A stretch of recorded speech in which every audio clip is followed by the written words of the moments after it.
Right now, sitting in your fridge and freezer, there's probably $400 worth of food. Meat you stocked up on during a sale, leftovers you were planning to eat this week, vegetables, butter, frozen meals. $400. That's the average American household, according to FEMA. And the next time the power goes out for more than 2 days, which is happening more and more across the country, almost all of it is going straight into the trash. And here's the part that really stings. It didn't have to happen. The solution isn't complicated. It doesn't cost thousands of dollars. In fact, for less than the price of a single dinner out, you can build a system that keeps your food frozen and safe for weeks, even through the kind of outage that has your neighbors throwing everything away on day 3. In this video, you're going to learn exactly how to do that. You'll understand why the way most people think about this problem is completely backwards. You'll get a simple, step-by-step system you can start building today, and you'll walk away knowing how to protect your food supply through almost any outage, whether it lasts 3 days or 3 weeks.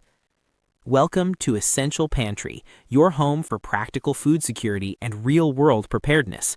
If that's the kind of content you want more of, go ahead and hit like and subscribe right now so you never miss what we put out. All right, let's get into it.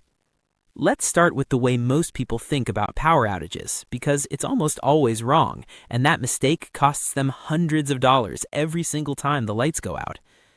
When the power cuts, most people do one of 2 things. They either run out to buy a generator or they do nothing and hope the power comes back before things go bad. Both of those responses come from the same flawed assumption that the only way to protect your food is to keep the electricity running. And because generators are expensive, loud, and guzzle fuel that disappears from gas stations within hours of a major storm, most people go with option 2. They do nothing and they lose everything in the freezer. But here's the mindset shift that changes everything. You don't need to keep the power running, you need to keep things cold. Those are 2 completely different problems, and once you separate them in your mind, a whole set of simple, affordable solutions opens up that most people never even consider. Now, before we get into the system, there's one piece of the puzzle that makes everything else possible, and most people have never thought about it. It comes down to the type of freezer you own. The freezer built into your kitchen, the one standing upright against the wall with a door that swings open like a regular refrigerator, that freezer is costing you more than you realize, and not just in electricity bills. When the compressor is running, it draws anywhere from 400 to 600 watts. Over a full day, that upright freezer consumes somewhere between 1.5 and 2 kilowatt hours of electricity. That's significant, and when you try to run it off backup power, it drains your system fast. Now compare that to a chest freezer, the kind that opens from the top with a lid you lift up rather than a door you swing open. A 5 cubic foot chest freezer, which is big enough to hold roughly 175 pounds of food, uses only 60 to 80 watts when its compressor runs. Over a full day, it consumes less than 1 kilowatt hour, and some of the most efficient models use as little as 0.7. That's less than half the power of a standard upright freezer, sometimes significantly less. So why is there such a dramatic difference? It comes down to one simple fact of physics. Cold air is denser than warm air, so it sinks. When you open the door on an upright freezer, all of that cold air you've been paying to create just pours out onto the floor and gets replaced with warm room air. The compressor then has to work overtime to bring the temperature back down. Every single time you open that door, you're flushing cold air away and forcing the compressor to start over. With a chest freezer, that doesn't happen. When you lift the lid, the cold air stays exactly where it is, sitting at the bottom, held in place by its own density. Think of it like a bathtub full of water. Opening the lid doesn't drain it. This one design difference is the entire foundation of why a modest backup power setup can run a chest freezer almost indefinitely, while that same setup would drain trying to keep an upright freezer going for even a couple of days. So now that you understand why the chest freezer is the right starting point, let's build the system, step by step, from the foundation up. Step 1 is getting the chest freezer itself. A new 5 cubic foot model runs between $140 and $180. If you shop secondhand, you can find solid units for $60 to $100.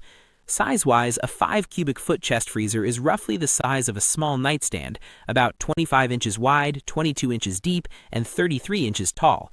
People fit these in closets, hallway nooks, garage corners, and pantries. If you have room for a piece of furniture, you have room for a chest freezer. Once you have it, the very first thing you do costs absolutely nothing. Fill any empty space inside with frozen water jugs or gallon bags of water. This is what's called thermal mass, and it's one of the most powerful tools in this entire system. Here's how it works. A freezer that's only half full of food has a lot of empty air inside. Air warms up very quickly when the power goes out, but water, especially frozen water, holds its temperature for a long time. It absorbs heat slowly, acting as a buffer that keeps the overall temperature inside stable much longer than air alone. When you pack your chest freezer with frozen water jugs alongside your food, you're essentially building a thermal battery. During normal operation, that mass actually makes the freezer more efficient. The compressor doesn't have to work as hard to maintain temperature.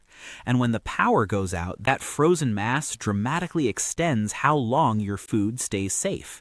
We're talking 48 to 72 hours without any electricity, sometimes longer, just from thermal mass alone. And there's one more trick that almost nobody talks about, and it costs you nothing but a minute of effort. When the power goes out, grab a blanket or a sleeping bag and drape it over the lid of your chest freezer. The lid is the least insulated part of the whole unit. It's where most of the heat gain happens.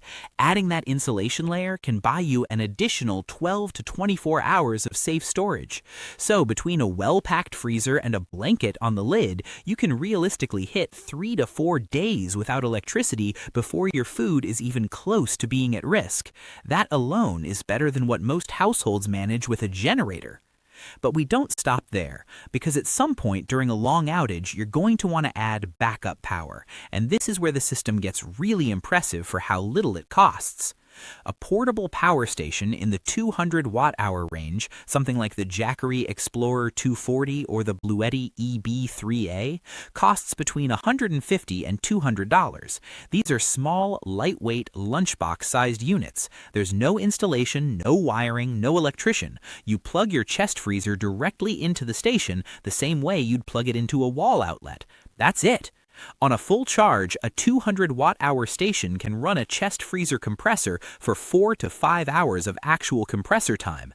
But because compressors don't run continuously, they cycle on and off, that translates to 8 to 12 hours of real-world operation. Paired with the thermal mass already inside, you're looking at a significant extension of your food safety window just from one charge. Now here's where it gets even better.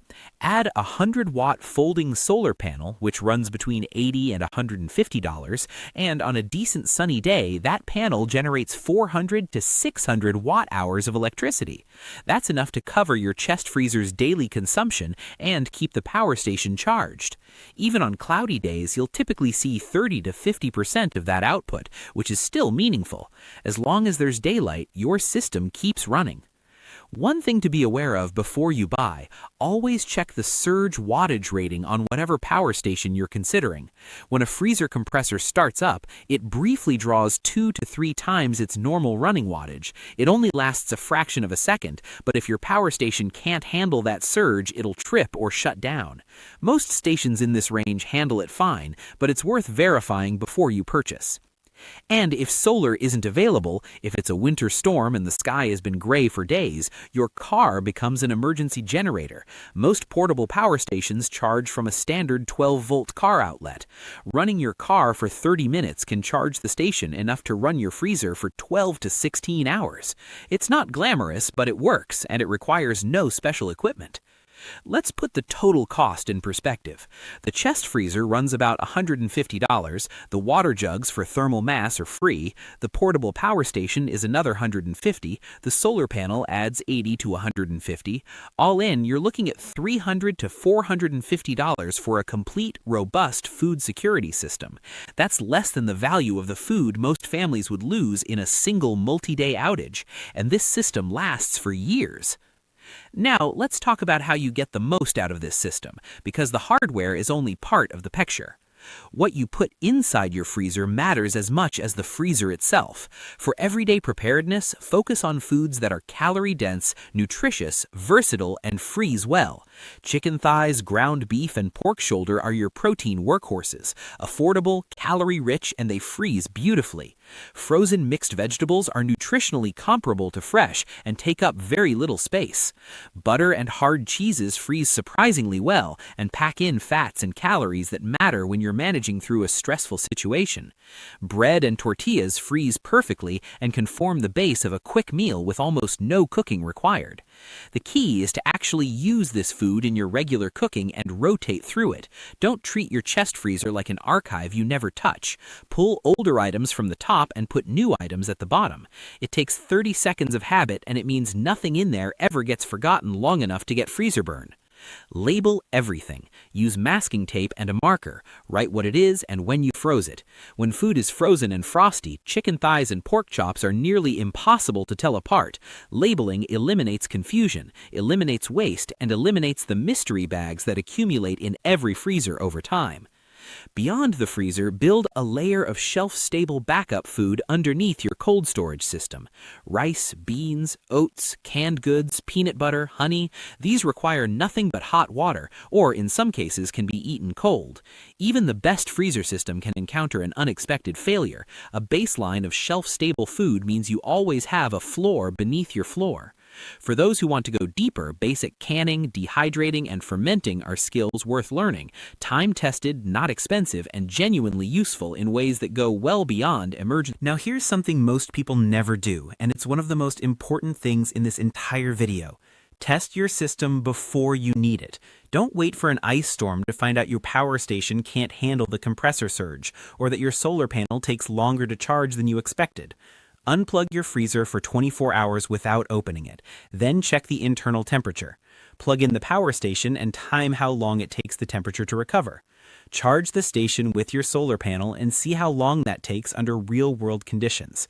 Do this twice a year. It takes a Saturday afternoon, and it gives you something that no amount of gear can substitute: confidence that your system actually works.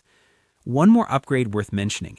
If you want to use your chest freezer as a refrigerator during extended outages, or even as your primary fridge to save energy, an external temperature controller does the job. A device like the Inkbird ITC308 runs $30 to $40 and lets you set a target temperature, turning the compressor on and off as needed. Run your chest freezer as a fridge, and it consumes only 0.3 to 0.5 kilowatt hours per day, a fraction of what a standard refrigerator uses.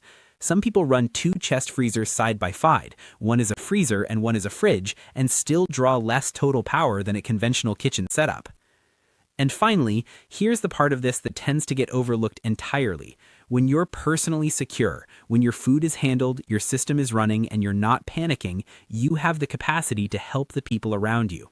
Store a neighbor's medication that needs refrigeration.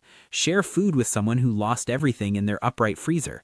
Be the calm, resourceful person on your block instead of the one standing in a 3-hour line at a grocery store that's already been picked clean. Personal preparedness isn't just about protecting yourself. It's about expanding your ability to show up for your community when things get hard.